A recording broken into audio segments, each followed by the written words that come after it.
이번 사연은 시아버지 장례식에 안 오냐고 화를 내는 시어머니에게 막말을 퍼부었다는 며느님의 사연인데요. 무슨 일이 있었던 걸까요? 함께 보시겠습니다. 사연 시작 전에 좋아요, 구독 부탁드리겠습니다. 채널에 큰 힘이 됩니다.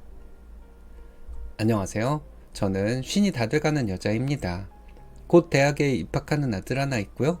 저는 지긋지긋했던 결혼 생활에 마침표를 찍으려고 해요. 남편은 제가 너무하다는데 여러분들께서 판단해 주셨으면 해요. 남편은 성실한 가장이자 나쁘지 않은 아빠입니다. 그래도 저는 이혼할 거예요. 남편과 결혼할 때 약간 기우는 결혼이었습니다.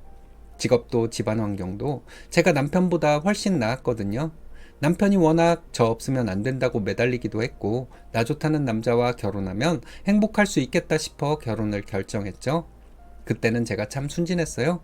남편은 저를 참 많이 사랑하기 때문에 다른 것은 문제가 될 게 없다고 생각했거든요. 결혼하자마자 제 나름대로는 시댁에 정말 최선을 다했어요.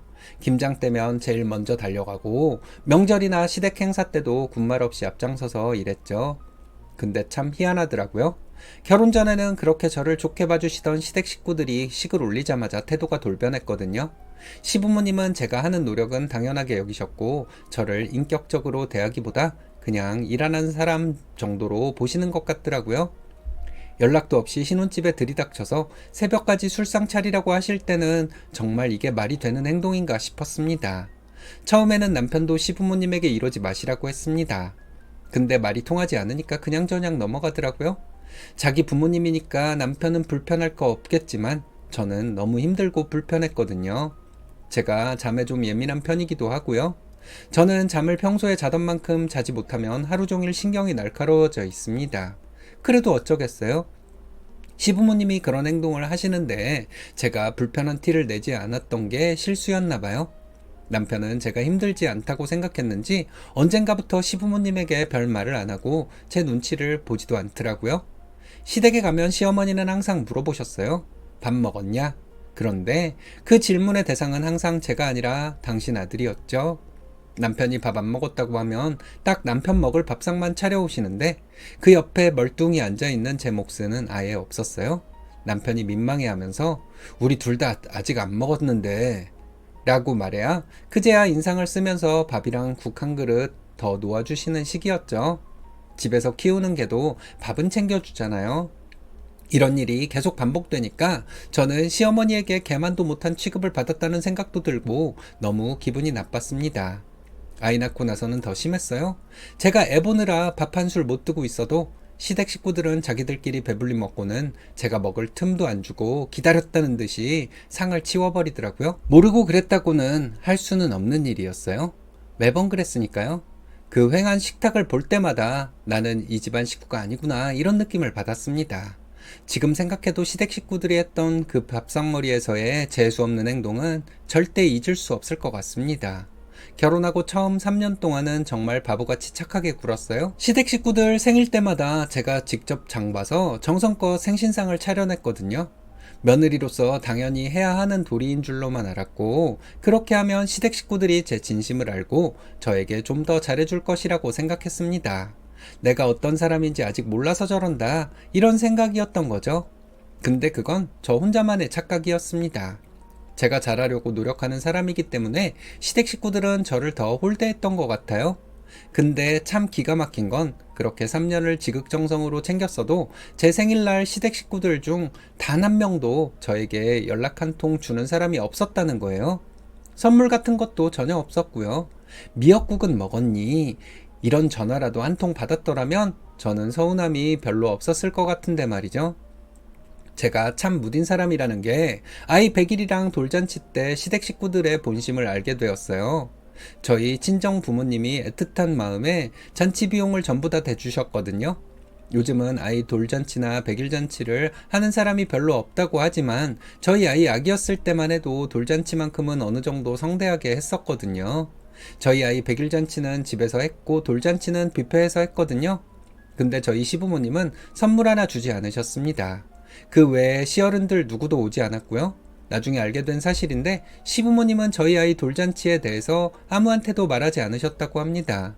그리고 저희 시부모님은 돌잔치에 와서 내내 인상만 쓰고 앉아 계시다 가셨어요. 친정부모님 뵙기가 얼마나 죄송하고 민망하던지 이때 저는 시댁 식구들은 며느리인 나만 싫어하는 게 아니라 내가 너무 싫어서 내 뱃속에서 나온 내 아이도 싫어하는구나, 이런 확신을 갖게 되었습니다. 어떻게 저런 생각을 할 수 있을까요? 아무런 이유 없이 며느리를 싫어하는 것도 이해가 안 가는데 아무리 그래도 자기들 손자까지 미워한다는 건 너무 말이 안 되잖아요. 또 이런 일도 있었어요. 아기가 돌을 지나고 15개월쯤 되었을 때였는데 이제 막 아장아장 걷기 시작해서 한창 예쁠 때였습니다. 아이 입장에서는 할아버지가 낯설 수밖에 없죠. 만나면 뭔가 기억에 남을 만큼 사랑해주는 제스처가 있어야 아이 기억에 그 사람이 남을 텐데 전혀 그런 것이 없고 아이를 봐도 보는 둥 마는 둥 하니 아이가 시부모님을 좀 낯설어 할 수밖에 없잖아요. 주말에 시댁에 갔는데 시아버지가 아이를 안으려고 손을 뻗으시더라고요. 당연히 아이는 무서워서 뒷걸음질을 치며 울음을 터뜨렸고요. 보통 할아버지라면 아이고 할아버지가 오랜만이라서 무서웠구나 하고 달래주시는 게 정상이잖아요. 근데 시아버지는 아이가 울자마자 순식간에 얼굴이 험악하게 일그러지더니 소리를 지르며 역정을 내시더라고요. 당장 아이 데리고 가! 자주 안 보여주니까 애가 이 모양 아니냐! 옆에서 그 광경을 보는데 정말 심장이 떨렸습니다. 15개월밖에 안 된 자기 핏줄인 손주가 낯가린다고 그렇게 소리까지 지르는 시아버지의 모습을 보면서 시댁 식구들 천성이 나쁘다는 것을 확신했습니다. 저는 아이를 안고 달래는데 손이 부르르 떨리더라고요.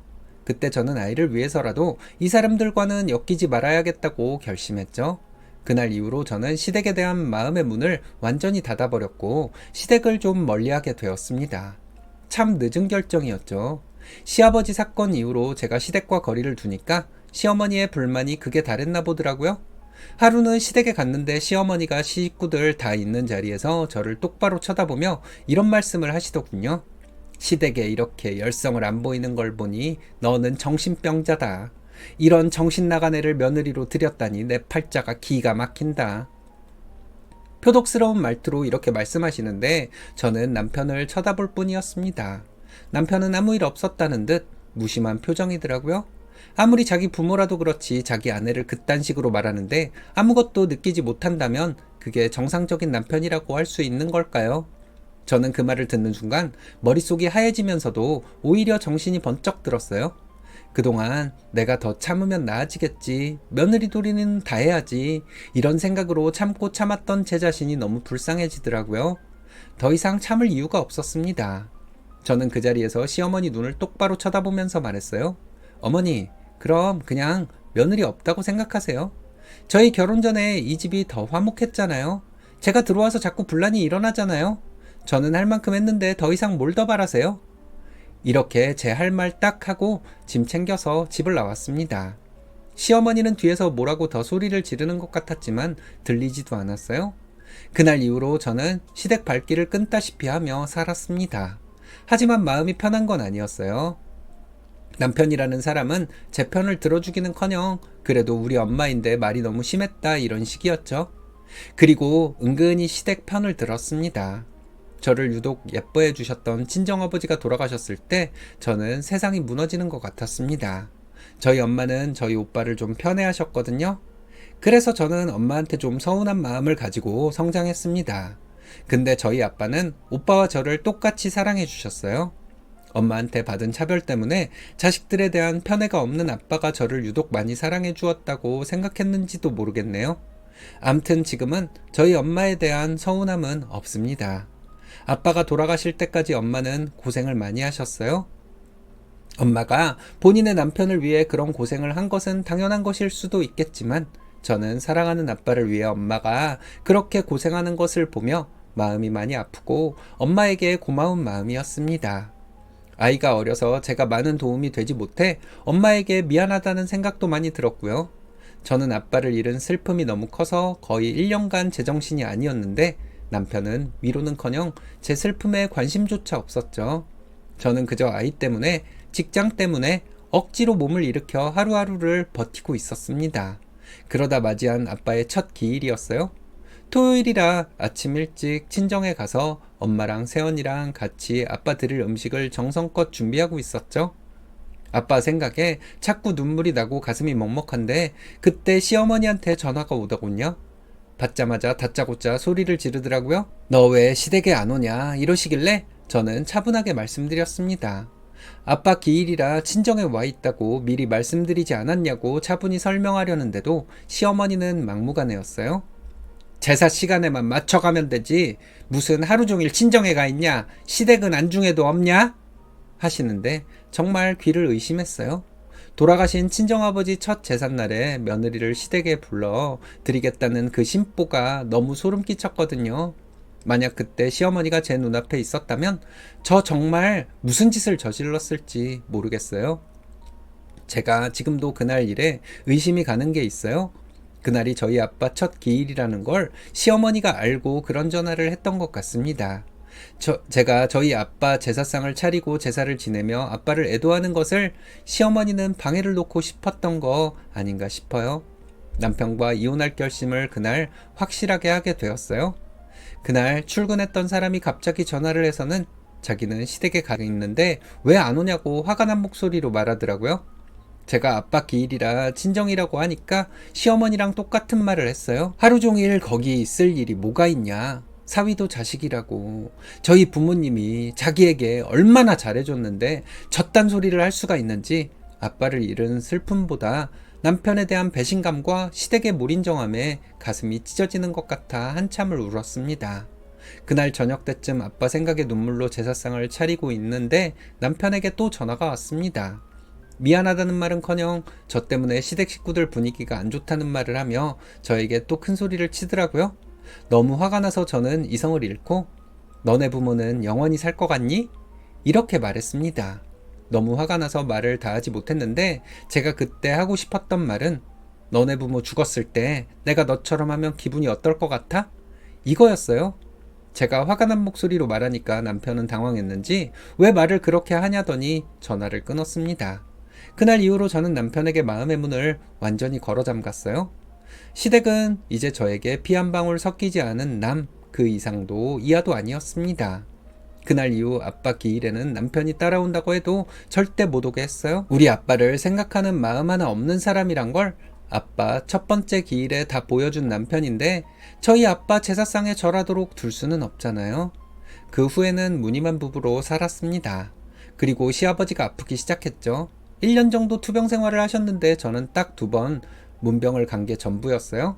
남들은 며느리가 간병을 해야 하니 어쩌니 했겠지만 제가 그렇게 한다면 저를 그렇게 아껴주셨던 저희 아빠를 배신하게 될 것 같았습니다. 15개월 된 우리 아이에게 소리까지 지르며 역정을 내던 그 노인의 모습이 어제 일처럼 생생한데 제가 무슨 마음을 내서 그 사람을 보러 가겠어요. 결국 시아버지가 돌아가셨고 장례가 시작되었습니다. 저는 장례식장에 가지 않았습니다. 며느리가 저 하나라 사람들이 이상하게 생각했을 수도 있겠지만 제가 시댁 체면을 위해 움직여줘야 하는 것은 아니라고 생각했어요.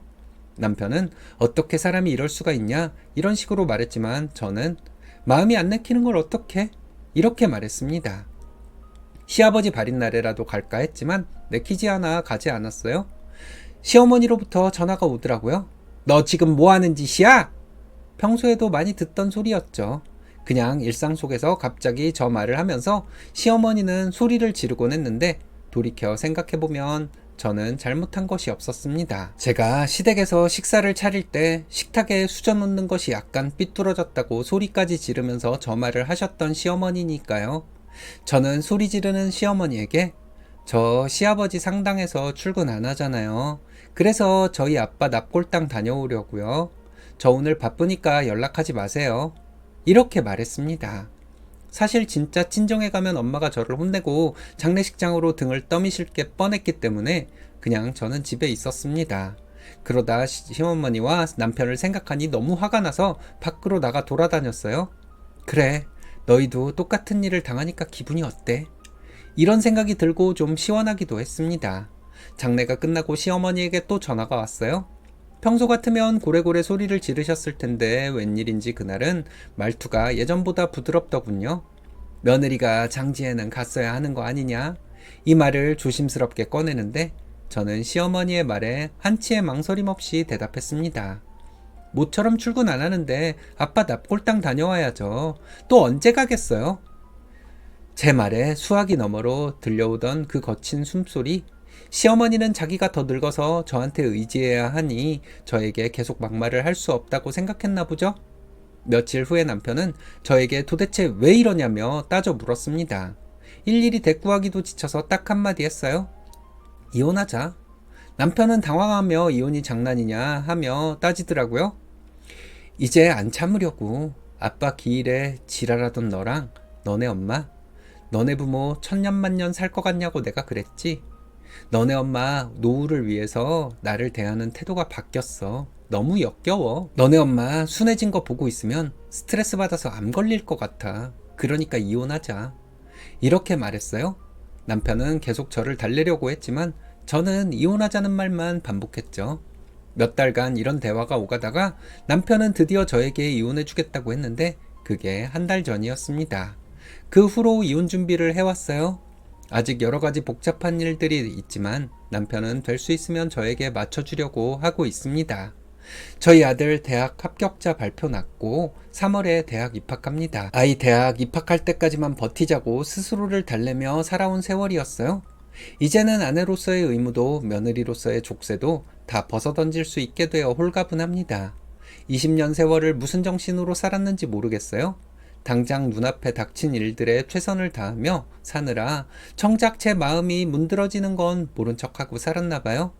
그렇게 하는 게 저희 아이를 위해 제가 할 수 있는 최선이라 생각했나 봅니다. 너무 늦지 않게 용기 낼 수 있어서 다행이라고 생각해요. 나를 위해 내린 이 결정에 대해 후회하는 일은 전혀 없을 것 같습니다. 며느리가 미워서 손주까지 미워하는 할머니, 할아버지들 저도 본 적이 몇 번 있어요. 정말 인간 아니죠.